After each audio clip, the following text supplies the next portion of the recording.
I have come here to chew bubblegum and kick ass. And I'm all out of bubblegum. I mean, we just got here, and we have more than enough food to get us through the winter, right? Why go back? But there was that ant that stood up to me. Yeah, but we can forget about him. Yeah, it was just one ant. Ooh. One ant. Yeah, you're right. It's just one ant. Yeah, boss. They're puny. Puny? Say, let's pretend this grain is a puny little ant. Did that hurt? Nope. Well, how about this one? Are you kidding? Well, how about this?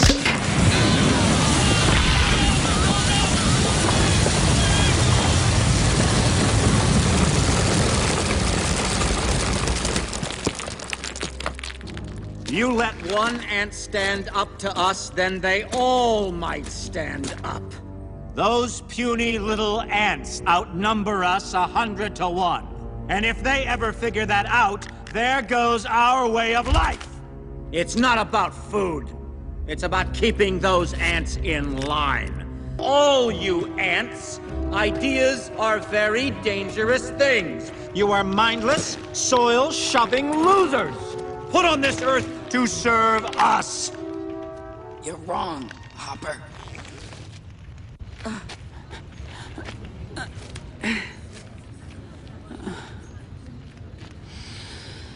Ants are not meant to serve grasshoppers. I've seen these ants do great things. And year after year, they somehow manage to pick food for themselves and you. So who is the weaker species? Ants don't serve grasshoppers. It's you who need us.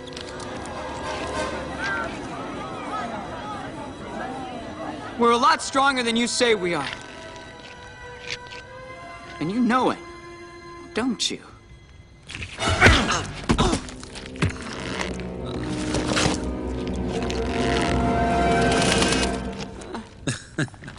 Well, Princess. Hopper, I hate to interrupt, but,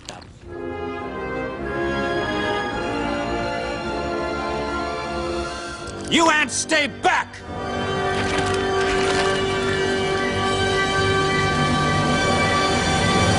Oh, this was such a bad idea.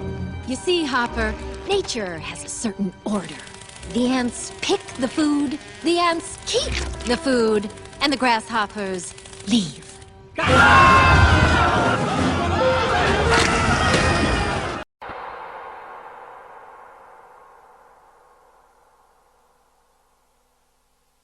Let us never tolerate outrageous conspiracy theories.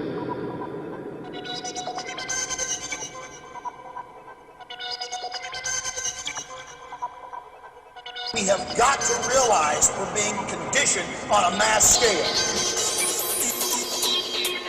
I don't know about you, but I'm concerned with what's happening in this world. I'm concerned with the structure. I'm concerned with the systems of control. Those that control my life and those that seek to control it even more.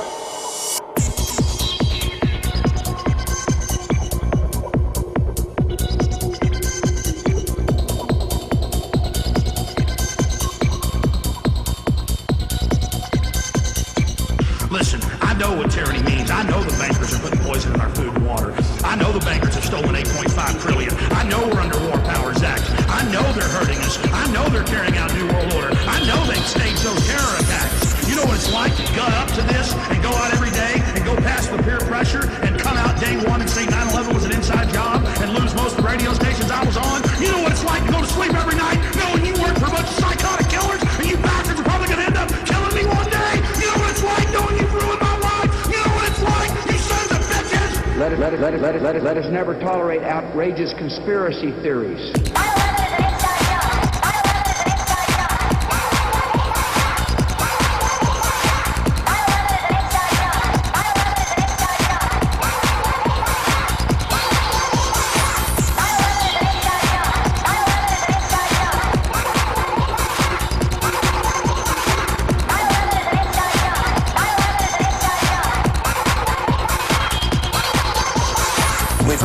reports of secondary explosions after the aircraft impacted, whether in fact there wasn't something else at the base of the towers that in fact were the coup de grace to bring them to the ground.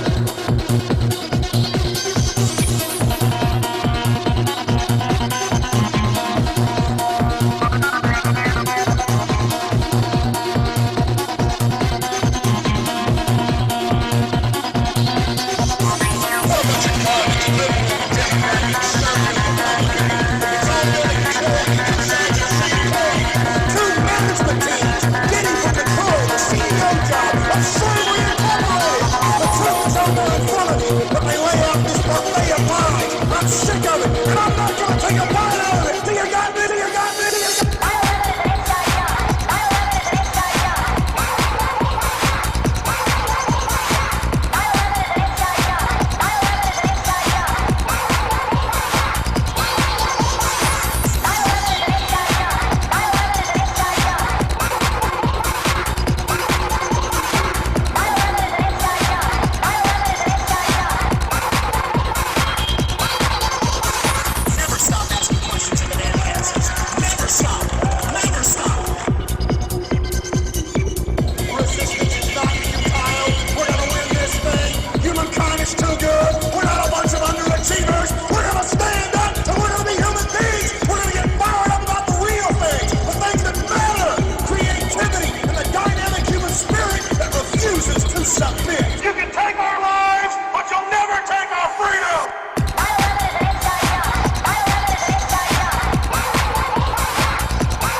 I'm concerned with the structure.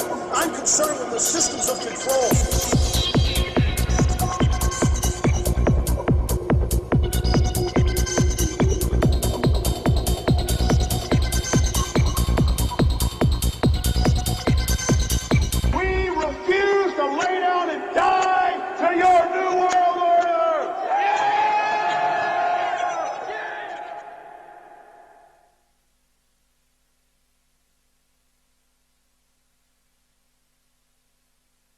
You know, there's a number of these animated movies that have come out, which have told the story. Basically, there was A Bug's Life and came ants. out where where a few grasshoppers were controlling millions of ants through fear and intimidation, and the way they did it and the words spoken by the leader grasshopper about what you need to do for the few to control the world were absolutely straight off the pages of Illuminati,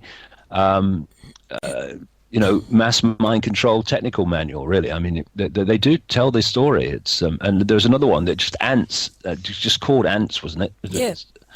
That was another story of how millions of ants were being led to total destruction by a few leaders. You know, the tail's wagging the dog. That's the thing. And you know, I was looking at it because obviously now I'm turning my mind to Australia because nearly coming there because I like to research places as close to the time that I'm going as possible because then it's all fresh in my mind. But I saw the Australian population is for 22 million according to what I saw this morning. 22 million. When you look at the resources of Australia, and you've got a population of 22 million, if those resources were shared out even vaguely fairly, then no one would want for anything on Australia. No one would want for anything.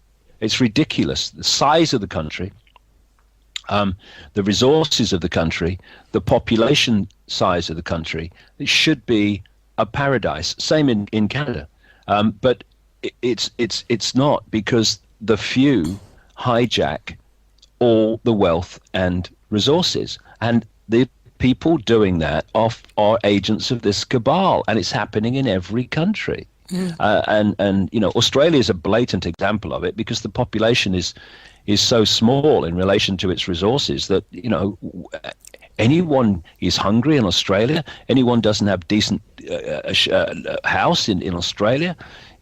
Anyone wants for anything in Australia. It's ridiculous in a society in which a country is run for its citizens instead of its citizens being run for the people running the country. Well, when you want to talk about want, when you come here, if you get the opportunity, and you may do as you go to Alice Springs, the conditions under which the original people of this country live, I mean, want doesn't even come close.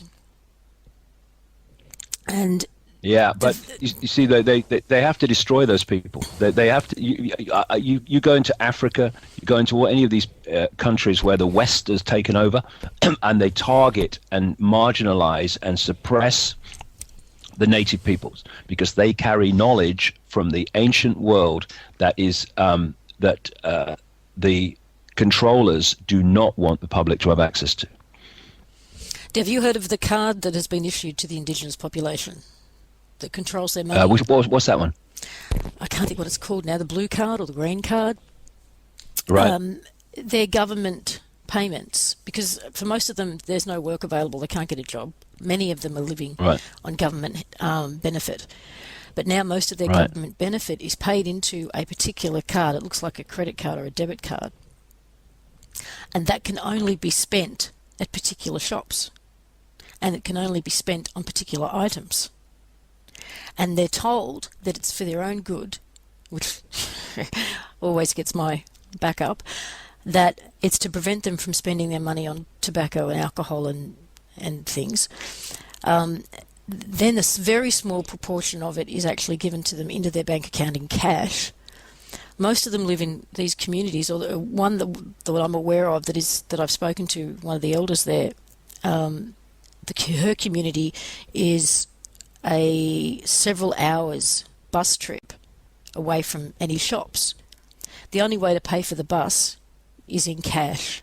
The very little cash they get is enough to pay for the bus, which takes them then to the shops where they can buy specific things only. They cannot buy children's toys. They cannot buy for their own child a birthday or Christmas present. It's not on the list of approved items.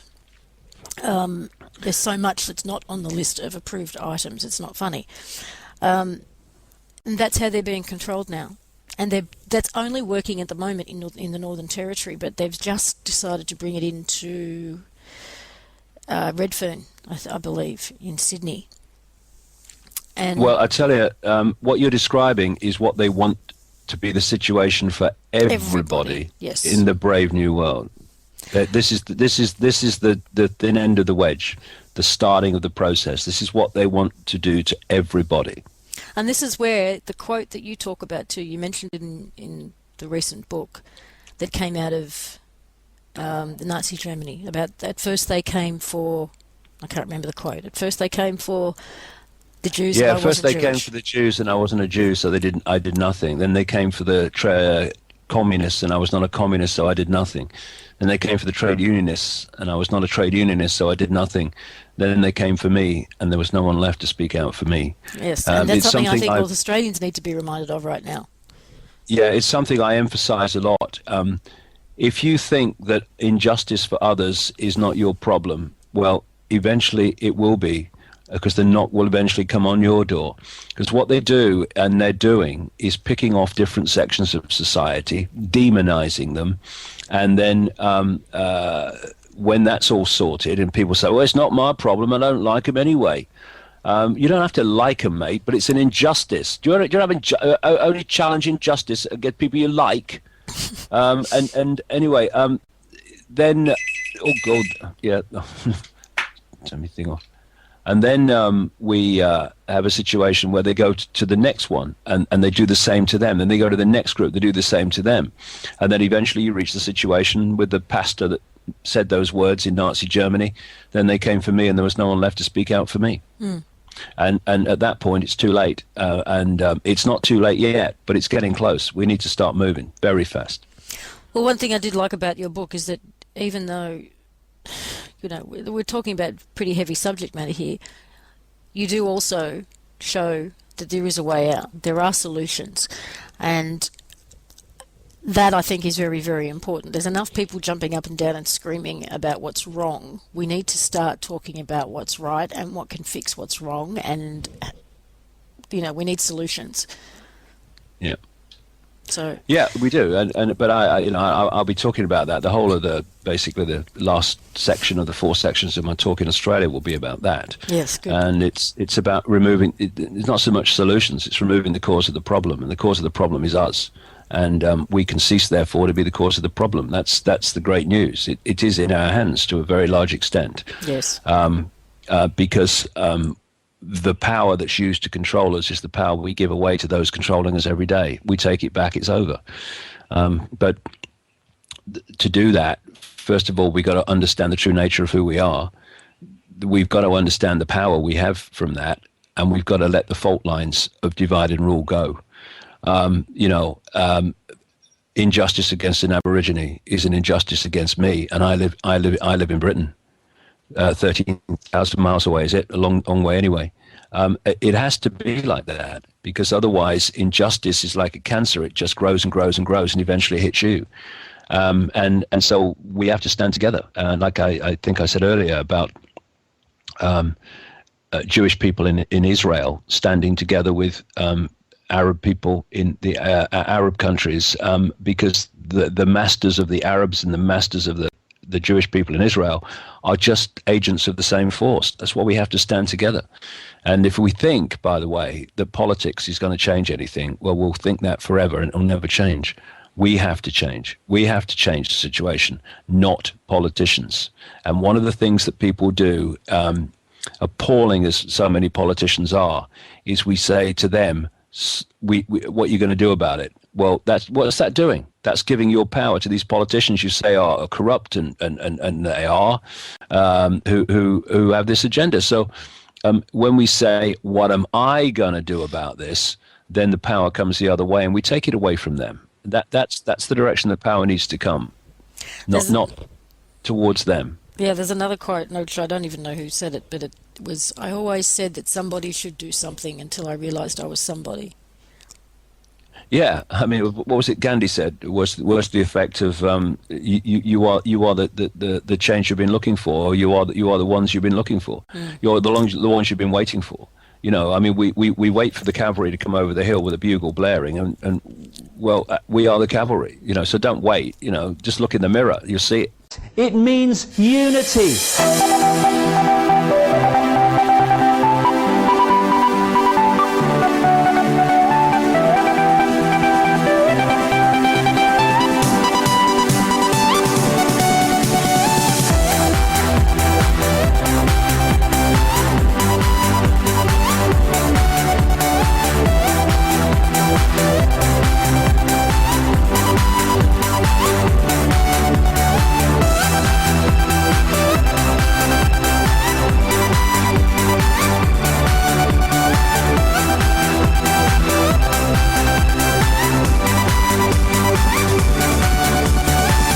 We've got to stop fighting each other before we're divided and ruled into total enslavement. The power that is used to enslave us is the power we give to the enslavers every day. They don't have power, they have our power. We give it to them.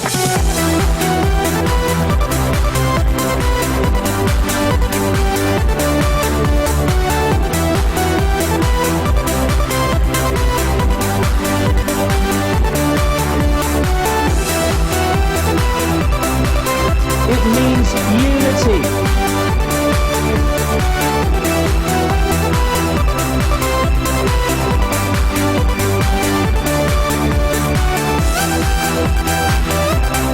Unity.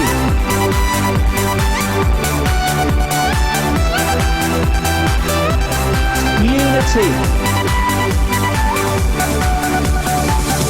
This world has been created as we experience it, by billions of people deciding every day, what do I do in the interests of me? Once we start saying, what do I do in the interests of justice, fairness and my own conscience, actions change, the world changes. And we are in control of that.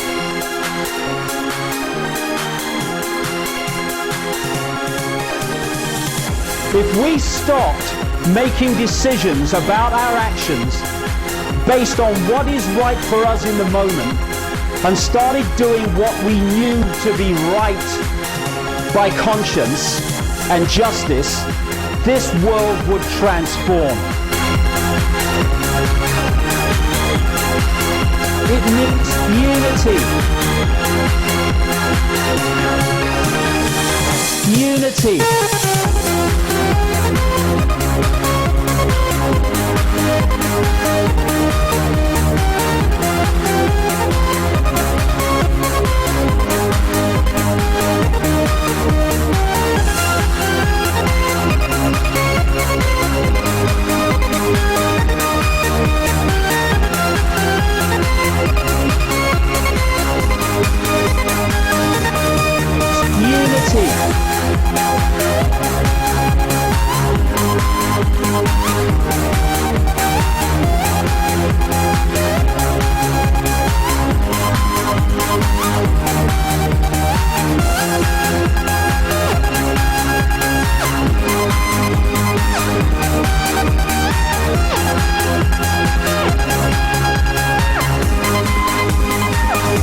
It means unity. So we might have a different religion or no religion. So we might be a Jew or a Muslim or a Christian, or might be black or white or sky blue, bloody pink. This is not a big brother global agenda to enslave Jewish people or to enslave Islamic people or to enslave white people middle class. It's a global agenda to enslave all of us. And if we don't unite and we go on being divided and ruled, then they will enslave all of us. If we unite, get rid of the nonsense fault lines of manufactured division, and then through unity of response and non-cooperation with our own enslavement, they will not be able to do this.